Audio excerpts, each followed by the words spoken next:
Today I am here at Kim's Pianos in Tustin, California with a rather similar review to one I have posted before in the past at a different Kim's Piano location. In that other video I compared two Shigeru KawaI SK7s that were sitting right next to each other. That was at their Stanton store. At their Tustin location they have a Shigeru KawaI SK5 and an SK2 sitting next to each other. Both appear to be brand new. So in today's video, I thought I would compare the two. They are different sizes by the same manufacturer, and I thought that I would see what the differences are. This is a video some of you guys have requested. You've not only requested specifically Shigeru KawaI, but also you've requested that I review a larger piano and a smaller piano from the same manufacturer and see what the differences are. So in today's video, that's exactly what I'm going to do. Now, it would be really fun to compare like the largest size of piano to the smallest size of piano from the same brand and see what the differences are.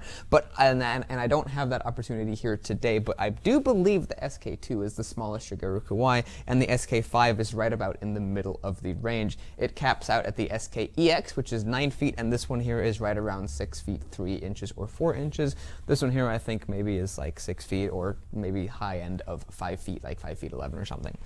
So let's play some music on these two pianos. I think what I'm going to do is I will play, and I kind of have to think about how I want to do this because there's a few different approaches I could take, but I think what I want to do is I'll play some song on this. I think I'll start off with my treble test piece as usual, and then hop over to the SK2 and play the same thing on that. Then hop back here, play a different piece, hop over to the SK2, play the same thing, and then after I give you my thoughts, I will also do like one note here, one note there, one note here, and one note there to give you really back-to-back comparisons of the differences between these two pianos. So without any further ado, let's get into playing this, and like I said, I'll start off with my treble test piece, and we'll go from there.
So as you can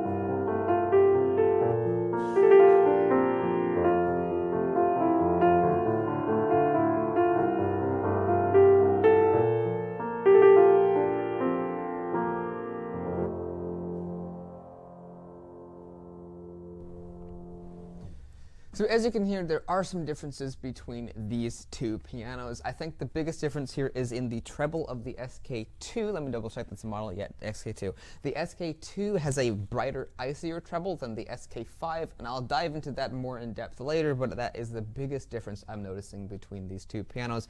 The actions on both of them are excellent, and the sound of them both seems to be very warm, but again, I'll analyze the sound of them a little bit more in depth later. Now let's play a little excerpt of Debussy's Clair de Lune. This time I'll start on this piano and go over to that one, but let's try that and see and test out a wider range of the keyboard at once and see how they kind of blend together.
I think compared to the SK2 and the SK5 and the SK2, I think the brightest range of the SK5 is right around in this area, and the brightest range in the SK2 is like this area on up of the instrument. So there's kind of a slightly different change in voicing. That's what I'm hearing, because I noticed that this region of the piano really kind of wanted to pop out a little bit more and be louder than on the SK2.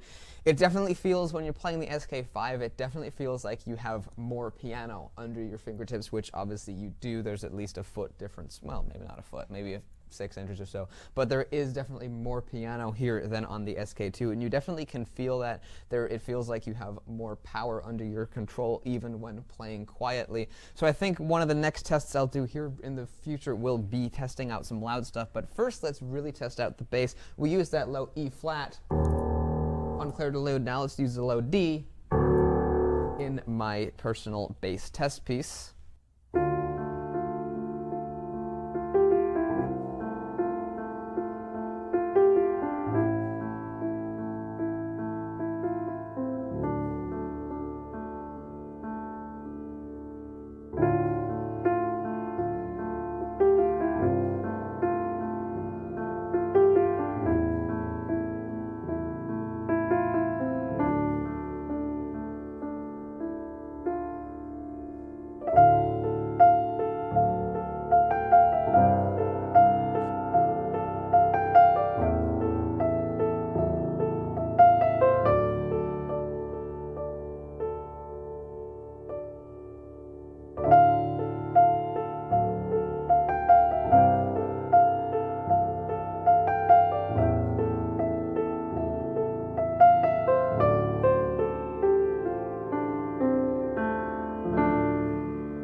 The treble end on the SK2 definitely is brighter than on the SK5. I said a second ago that the brightest region of the SK5 was here, and actually I think on the SK2 it also starts to get bright in that region, and it's just simply brighter, more bright than on the SK5.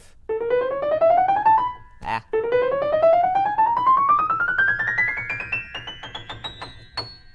I'll do some back-to-back comparisons here in a minute, but I think you'll definitely tell that that is brighter than over here.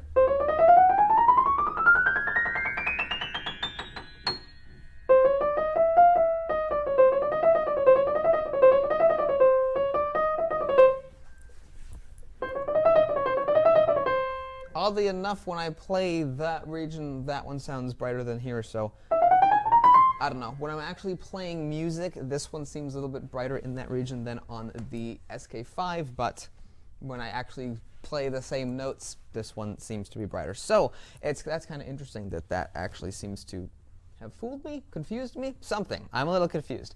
So let's try playing some loud stuff on the piano now. I think I'll play a little excerpt of Beethoven, also maybe a little excerpt of Speechless from the 2019 Aladdin movie by Disney. We'll see how both of those sound, and hopefully you guys enjoy that.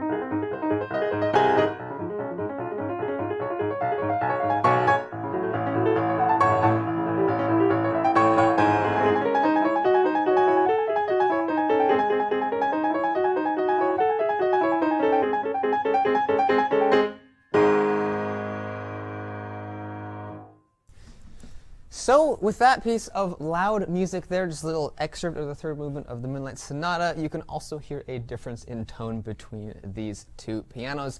This one, of course, has a bit more of that small piano sound that really comes out when you play it loud. The bass then sounds a little more tubby, and overall, this one seems to be a tad bit brighter, I thought, when I was playing the loud music than when I was playing it over here.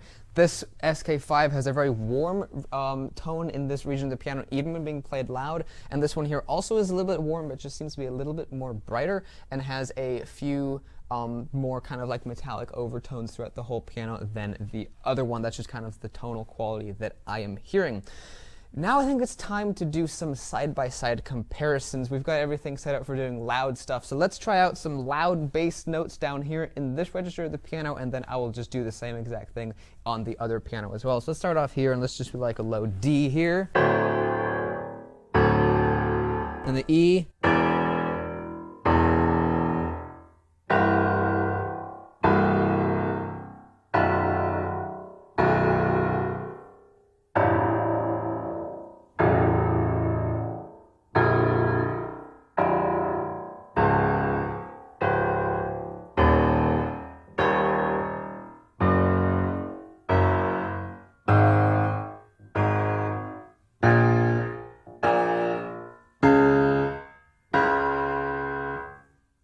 So what I heard there is that the bass on the SK5 is a lot more pure sounding than the bass on the SK2, but I'm not really knocking the SK2 all that much because it actually still sounds very good. It's a relatively small piano, but for the size of piano it is, I think the bass actually sounds very good for it.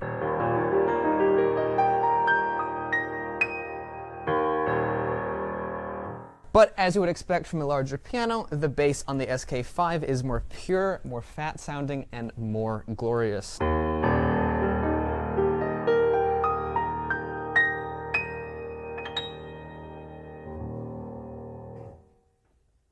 Now let's try some treble notes up here on these two pianos. I'm going to play like a chromatic scale from this C, which I think would be C6, all the way up to C8, and then do the same on the other piano.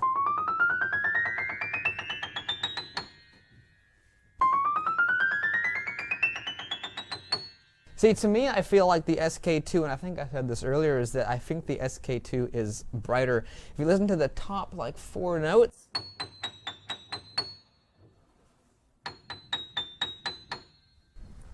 To me, the SK2 sounds more jingly and more bright on this high C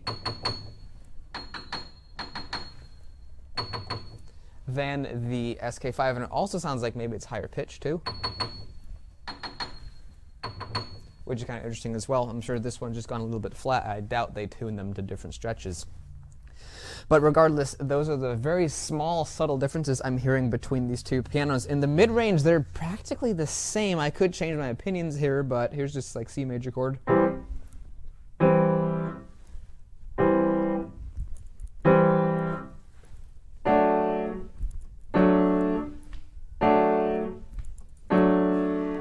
To me, that almost sounds like the exact same piano. Let's try B major.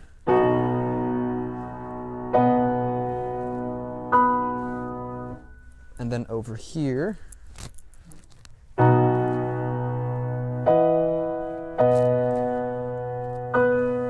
was standing at a really weird perspective there, so I do actually know what B is on the piano, I swear. But to me, these sound like practically the same exact piano in the mid-range, which is very impressive. It's very, very good that KawaI has that kind of a quality control. When I used to look at these pianos years ago, like back in 2015, 16, I kind of thought at the time that the quality control on the smaller SK series of pianos wasn't as good. Sometimes I'd hear odd extraneous noises in the pianos, and I just thought that the sound wasn't as good. But it seems to me, because these are brand new, it seems to me that Shigeru KawaI is increasing the quality on these pianos and increasing the quality control. That's what I'm seeing from these two selections here. Both of these are excellent. This is an excellent piano for the size of piano it is. The mid-range sounds virtually identical to the mid-range on the SK5, and the bass comes actually very, very close to the sound of the SK5. The differences I'm pointing out here in these two pianos aren't necessarily good or bad. They're not either. They're just different. And that is the exact thing I wanted to show you guys in the video. These are the differences between these two pianos. So I really hope you guys have enjoyed this video. Like I said at the beginning, many of you guys have wanted me to do a video where I compare the different sizes of a certain brand of piano. So like I take the baby grand of a certain brand of piano and then like a mid-sized grand and the concert grand and compare the differences between the two. And maybe someday I will be able to do that if I have like a baby grand and a concert grand of the same model next to each other. But here we have two different sizes of the same exact line of piano, so I thought that's a little bit closer to that, so I figured I would do that for you guys today. So hopefully you guys enjoyed that. I think it was kind of fun and also very impressive for Shigeru KawaI, that the fact that the mid-range, like I'd say from maybe this G on up to probably this C on both the SK2 and the SK5, that's my rough estimates on the range there, sound almost identical on the two pianos, which is really, really impressive. The treble on here is a little bit brighter than on the SK5, which of course can be just voiced differently, and the bass on the SK5 is a little bit more pure and rich sounding than on the SK2, which is the inherent quality of the piano because it is a larger one. I hope you enjoyed the piano, this video about the pianos. I've got lots of other cool videos of pianos, keyboards, organs, digital pianos, and all kinds of other neat stuff. So if any of that sounds cool, you might want to go check out my channel. If you do and you feel like subscribing, well, thank you very much, and I'll see you in the next video. Goodbye.